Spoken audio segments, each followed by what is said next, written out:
It's so interesting what's happening with these advisors that are 5 to 7 and 10 years away from selling their business.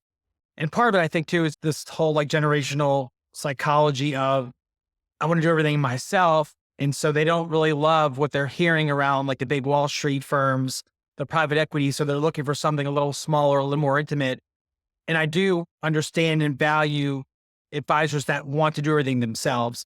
But when you look at what advisors actually do for a living, they help their retail clients, the retail investors. So they expect their clients to reach out to them for help, yet they won't necessarily always take the same advice. So when we talk to these more tenured advisors, it's this, where do I go for help?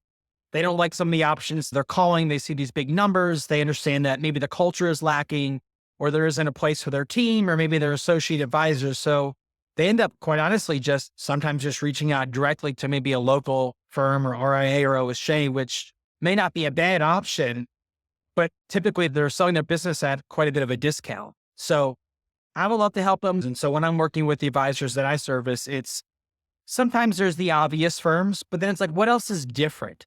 Who thinks differently? If you're fiercely entrepreneurial, maybe you need a firm that thinks a little bit outside the box.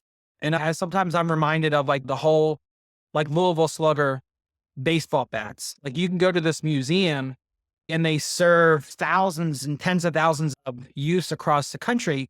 But then a Bryce Harper or someone can go there and have this whole customization process of, I want my own bat. And so a lot of times advisors are discounting their sell price for better culture when maybe there's a bit of a better fit where you can have the culture and also get a good number for your business.